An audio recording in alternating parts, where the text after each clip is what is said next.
네, 미국 현지 시간 13일 아이온큐가 또다시 공매도 리포트의 주인공이 됐습니다. 아이온큐가 사실 지난 2022년도에도 한번 공매도 공격을 받은 적이 있어요. 이 당시에는 스콜피온 캐피털이라는 데서 공매도 리포트가 나왔었는데요. 이번 25년 3월에 아이온큐에 대한 공매도 리포트를 내놓은 기관은 캐리스데일 캐피털입니다. 이 캐리스데일 캐피털은 예전에 조비에 대해서도 공매도 리포트를 내놓은 적이 한 번 있죠. 공매도 리포트가 나왔지만 아이온큐 주가는 당일에는 그리 크게 움직이지 않았습니다. 오히려 애프터마켓에서는 1% 정도 상승하는 모습을 보이기도 했어요. 그렇다고 해서 캐리스데일 캐피털의 리포트가 날림이었던 것은 아닙니다. 어펜딕스를 제외하면 17페이지 정도 분량이 됐는데요. 이번에는 또 아이온큐에 대해서 어떠한 공격이 들어왔는지 한번 다 읽어봤습니다. 그래서 이제 주요 내용을 한번 정리를 해보려고 하는데요. 우선 첫 번째 포인트부터 살펴보겠습니다. 우선 이번 공매도 리포트에서 캐리스데일 캐피털은 기술적 한계에 많이 주목을 했습니다. 그러면서 아이온큐가 제시했던 타임라인 안에 확장성을 달성하기는 어려울 것이다, 이렇게 이야기를 했어요. 캐리스데일 캐피털이 이렇게 주장한 주된 이유는 이온 광자 얽힘 때문이었는데요. 이온 광자 얽힘은 이제 아이온큐가 이온 트랩 방식의 양자 컴퓨터를 개발하는 회사잖아요. 이 이온 트랩 방식으로 개발된 양자 컴퓨터를 스케일링할 수 있는 방식으로 크게 두 가지가 있는데요. 그중 하나가 이제 이온 광자 얽힘이라는 게 있습니다. 이게 바로 아이온큐가 선택한 방향인데요. 우선 아이온큐가 발린 확장성 방향 단계를 한번 볼게요. 우선 1단계에서는 멀티코어 방식을 활용을 해서 200 물리큐비트를 달성하는 게 첫 번째고요. 그 두 번째, 이 두 번째 단계에서 이온 광자 얽힘이 활용이 되는데요. 이 이온 광자 얽힘을 사용해서 요 200큐빗짜리 요 한 개의 유닛이 있지 않습니까? 이 한 개의 유닛을 광자 얽힘 기술을 활용해서 하나 더 만든 다음에 이 두 개를 연결을 하는 거예요. 그렇게 해서 400큐빗을 만든다는 거고요. 그리고 3단계는 이 이온 광자 얽힘 기술을 활용해서 이 두 가지 유닛을 연결했었다면 이거를 더 많이 층층이 연결을 할 수 있는 그런 체계를 갖추는 것이 바로 3단계 최종 단계라는 거였어요. 그런데 우리가 생각하는 양자 컴퓨터에 상용화는 어떤 방식이죠? 이런 데이터 센터에 들어갈 법한 이렇게 많은 유닛이 연결돼서 엄청나게 많은 큐빗을 사용할 수 있는 그런 구조를 우리가 생각을 하고 있는 거잖아요. 이런 최종 단계를 달성하기 위해서 가장 중요한 기술이 바로 이 포토닉 인터커넥트, 그러니까 이온 광자 얽힘 상태입니다. 이 이온 광자 얽힘이라는 게 도대체 어떻게 되는 거냐, 이게 좀 궁금하실 텐데요. 쉽게 이야기하면 이온과 광자의 얽힘 상태를 만들어서 이 광자를 이용해서 이 큐비트 모듈들을 연결하는 그런 것을 의미를 합니다. 그리고 이 광자는 광섬유를 통해서 움직이면서 정보를 전달을 하게 되는 거죠. 근데 이 이온 광자 얽힘 방식에는 단점이 있습니다. 우선은 광자를 수집할 수 있는 그런 확률 자체가 낮다는 거예요. 10% 정도 채집을 할 수 있다고 합니다.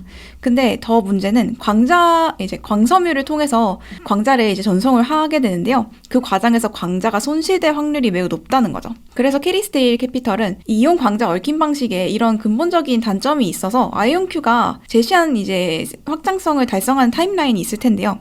그 안에 이 단점을 해결할 가능성이 매우 낮다. 그래서 아이온큐가 약속한 타임라인 안에 스케일러빌리티를 달성할 수가 없다. 그 근거로 든 것이 이제 크리스 몬로 박사가 이끄는 연구팀이 발표한 논문입니다. 이 논문은 현재 이온 광자 얽힘을 통해서 1초에 몇 번이나 연결이 가능한지 그거를 이제 보여주는 그런 논문이에요. 이 논문에서는 이렇게 이야기를 합니다. 이온 큐비트랑 광자 간의 얽힘 상태를 달성을 했을 때 이 둘 사이에서 왔다 갔다 하는 그런 횟수가 1초당 182회가 나왔다 라고 이야기를 했어요. 그런데 많은 숫자인지 적은 숫자인지 감이 안 오잖아요. 그래서 이거를 두 번째, 이 이온 큐비트끼리 연결했을 때와 얼마나 차이가 나는가를 본 거예요. 그런데 이온 큐비트랑 광자를 연결해놨을 때는 1초당 182회밖에 안 됐는데 이온 큐비트끼리 연결했을 때는 1초당 10,000번에서 10만 회까지 연결이 가능했다라는 거죠. 그러니까 이온과 광자 얽힘을 통해서 너무 이 연결 횟수가 적다라는 게 이제 문제라고 캐리스데일은 지적을 했어요. 그런데 더 큰 문제가 있는데요. 이온이랑 광자 사이에 얽힘 상태를 달성하는 것조차 쉽지 않다는 거예요. 이온이랑 광자 사이의 얽힘 상태를 달성을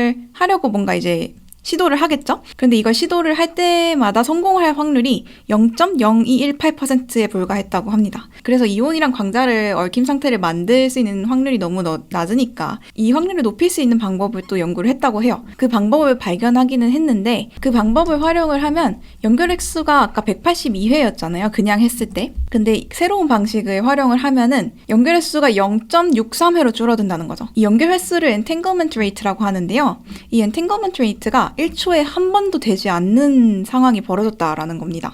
캐리스데일이 이제 조사한 바에 따르면 학계 컨센서스는 이렇다고 해요.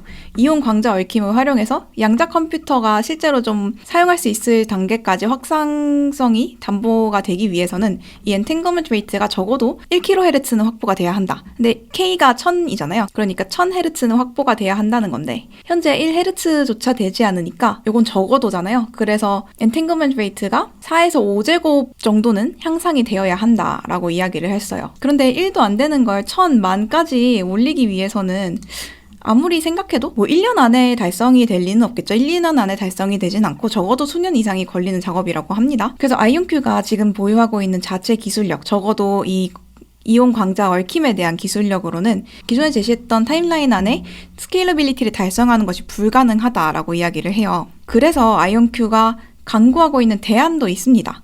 이 광자 집적 회로 PIC를 개발을 하는 건데요. 이거는 쉽게 말해서 양자 반도체를 개발을 하는 방식이에요. 이거는 아이온큐의 경쟁사 중 하나인 옥스퍼드 아이오닉스가 활용하는 방식이에요. 그런데 캐리스데일은 이렇게 지적을 합니다. 광자 집적 회로도 아직 멀었다. 아이온큐가 이 광자 집적 회로를 개발하기 위해서 IMEC랑 협업을 했다라는 거를 작년 11월에 발표를 했는데요. 캐리스데일은 IMEC랑 협업을 해도 적어도 수년이 걸린다. 이렇게 이야기를 했어요. 이제 그 근거로 제시한 것이 타 양자 컴퓨터 기업의 CEO 인터뷰입니다. 이 양자 컴퓨터 기업 CEO는 이렇게 이야기를 했다고 해요. 현 시점에서 아이온큐가 원하는 품질의 광자의 얽힘을 구현할 수 있는 장비를 만들 수 있는 기업이 없다라고 해요. 이 IMEC랑 협업을 하더라도 아이온큐가 원하는 정도로 기술이 고도화되기 위해서는 수년 이상 협업을 해야 된다는 거죠. 그뿐만이 아니라 크리스 몬로 박사와 김정상 박사가 이온 광자 얽힘 방식의 파이오니어, 그러니까 이 분야를 개척한 이들인데 이들조차 지금 고전하고 있는 상황이다. 아직 스케일러빌리티를 실제로 달성하려면 멀었다. 이렇게 밝혔어요. 이제 캐리스데일이 또 지적한 포인트를 하나 더 살펴볼 건데요. 캐리스데일은 과장 홍보가 문제라고 이야기를 했습니다. 실제 기술이 개발되고 있는 성과보다 너무 부풀려진 그런 마일스톤들을 제시를 하는 것이 문제다라고 밝혔는데요. 그 배경으로 피터 체프먼 전 CEO가 문제다. 이런 뉘앙스로 좀 이야기를 했어요. 캐리스데일에서 여러 사람을 인터뷰를 했는데요. 그중에 3명의 코트를 가져와 봤습니다. 양자 컨설팅 기업의 임원과 이제 이전 아이온큐 임원, 그리고 이전에 아이온큐에서 근무했던 물리학자, 이 3사람의 인터뷰를 각각 가져와 봤는데요. 이렇게 3가지가 있습니다. 우선 첫 번째, 아이온큐에 대해서 이제 업계 사람들이 이야기하는 그런 명성이 있을 텐데요. 업계에서는 아이온큐가 거짓말을 많이 한다라는 식으로 알려져 있다고 해요. 특히 그 중에서도 아이온큐의 CEO가 사실이 아는 이야기들을 이야기를 한다. 이렇게 양자 컨설팅 기업 임원이 이야기를 했다고 하고요. 실제 이제 아이온큐 임원이 이야기한 게 2번째인데요. 피터 체프먼의 성격이 거짓말을 계속 한다라는 거죠. 그래서 이 기업이 그렇게 거짓말을 계속 하는 것도 놀랍지 않다. 이런 식으로 이야기를 했고요. 이제 3번째 물리학자는 뭐라고 이야기를 했냐면요. 26년까지 256 알고리즘 큐빗을 달성하겠다라고 밝혔는데 내가 생각했을 때는 이걸 달성할 수 있을 것 같지가 않다. 아무리 생각해도 현실적으로 가능하지 않다. 라고 이야기를 했어요. 그럼 왜 이렇게 체프먼 CEO에 대해서 안 좋은 거짓말을 한다라는 이야기들이 나오는지를 좀 설득을 해야 되잖아요. 캐리스데일 캐피털이. 캐리스데일 캐피털이 제시한 이유는 이렇습니다. 우선 알고리즘 큐빗과 관련된 마일스톤에 대해서 이야기를 하는데요. 올해 발표될 것으로 예정돼 있는 템포가 64 알고리즘 큐빗이라고 알려져 있죠.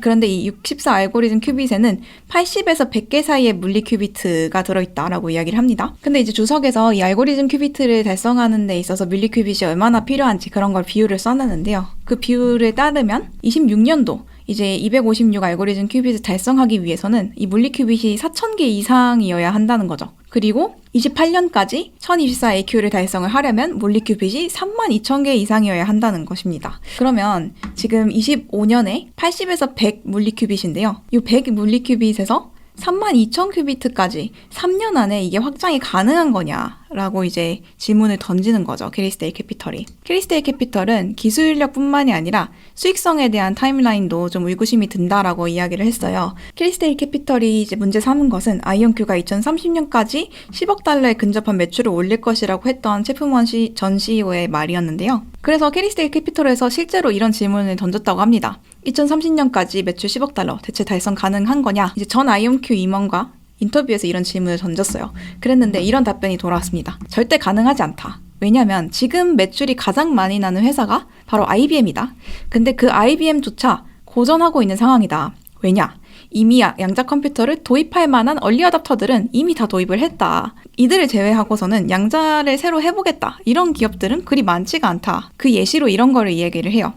우리가 존디어, 그 농기구 회사 있죠. 그 존디어에게 양자 컴퓨터를 도입해보라고 설득을 하려 했는데 실패를 했다. 그 외에도 시총 상위 100위 안에 드는 탑 100위 안에 드는 기업들은 설득을 하려고 했는데 다 실패했다고 보면 된다. 지금 이미 양자 컴퓨터를 사용하고 있는 기업들을 제외하고 신규 고객을 창출하는 것이 매우 어렵다라고 이야기를 하고 있는 거예요.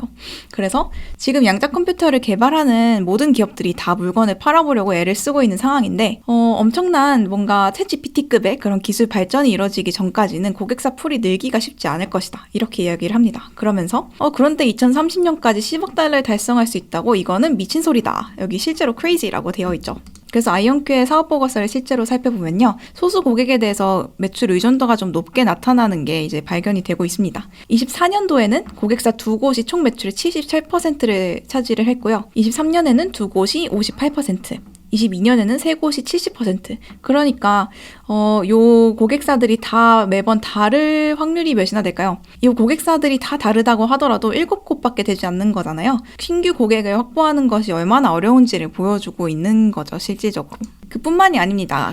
캐리스테이 캐피털은 아이온큐가 최근에 체결한 파트너십들이 있는데요. 아스트라제네카, 엔시스, 그리고 메릴랜드주랑 메릴랜드 대학교 이런 곳들과 최근에 파트너십을 새로 체결을 했는데 아이온큐에서는 모뉴멘털하다 이런 식으로 되게 유의미한 계약인 것처럼 이야기를 했지만 사실은 그렇지 않다라고 이야기를 했어요. 이런 걸 고려했을 때 기술 발전과 수익성 모두 기존에 언급했던 타임라인 안에 달성을 하기가 어렵다라는 게 캐리스테일의 주장입니다. 그러면서 이런 이야기도 했어요. 되게 흥미로운 인터뷰인데요. 이건 내부 사정에 밝은 관계자 이렇게만 돼 있습니다. 그런데 이 관계자가 뭐라고 했냐면요. 이 아이온큐에서 너무 과장되게 PR을 하는 것이 크리스 몬로 박사를 비롯한 주요 임원진들이 아이온큐를 떠나기로 결심하는 데 원인을 제공했다. 이런 인터뷰를 내놓기도 했어요. 물론 소스가 밝혀지지 않았기 때문에 이것이 사실인지 아닌지 우린 알 수 없지만 캐리스테일에서 주장하는 바는 그렇습니다. 캐리스테일은 그 외에도 수상한 점이 많다고 이야기를 합니다. 우선 최근에 알고리즘 큐빅 매트릭을 폐기하겠다라고 밝혔는데 왜 이걸 폐기했느냐 요거에 대해서도 문제를 삼았고요. 그리고 두 번째, 이제 왜 이제는 같은 이온 트랩 부분 경쟁사인 퀀티넘과 이 성과를 비교하지 않는지 요거에 대해서도 문제를 삼았어요. 실제 자료를 살펴보면요. 22년까지는 퀀티넘과 이 큐빗 수 를 비교를 하는 그런 자료가 남아 있는데요.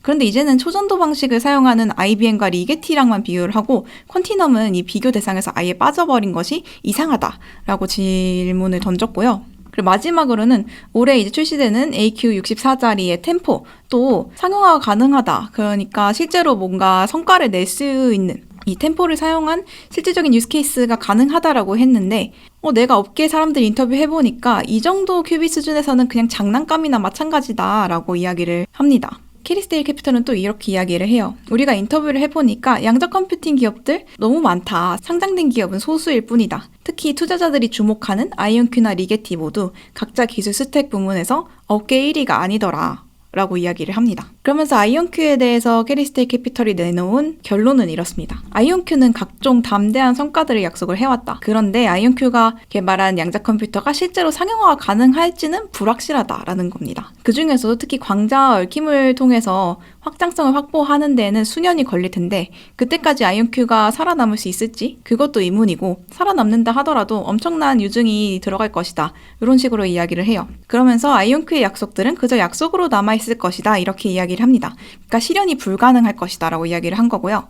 마지막으로 이제 현재 주가 수준에서 이제 개인 투자자들이 많이 베팅을 했는데 지금 이 들어간 베팅은 근본적으로 잘못된 도박이나 마찬가지다. 라고 이야기를 합니다. 지난해 구글이 양자 컴퓨터에 대해서 좀 대단한 연구 성과를 내놓으면서 양자 컴퓨터 관련주 주가들이 굉장히 폭등을 했죠. 그러면서 아이온큐의 주가도 고점에 비교를 했을 때 3,400% 가까이 오르는 그런 성과를 보이기도 했죠. 그렇다는 건 어떤 걸 의미를 할까요? 밸류에이션이 이 짧은 기간 안에 크게 높아졌다라는 걸 의미를 합니다. 캐리스테일 캐피털은 이렇게 얘기를 해요. 27년 말 기준 예상 매출의 27배 수준이다라고 이야기를 하는데요. 그러니까 이 캐리스테일 캐피털 같은 공매도 기관은 어찌됐든 주가가 낮아질 것으로 예상되는 기업들에 대해서 리포트를 쓴다는 말이죠. 그래서 이 단기간에 주가가 많이 오른 양자 컴퓨팅 기업을 공격하는 것은 어찌 보면 좀 당연한 수순일지도 모릅니다. 실제로 리서치를 하기야 했겠지만요.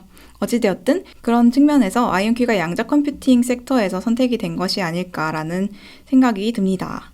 네, 지금까지 아이온큐에 대한 공매도 리포트 살펴봤는데요. 앞으로도 아이온큐에 대한 소식 꾸준히 전해드리도록 하겠습니다. 머니네버슬립 뉴스레터와 네이버 프리미엄 콘텐츠 지금 바로 구독해보세요.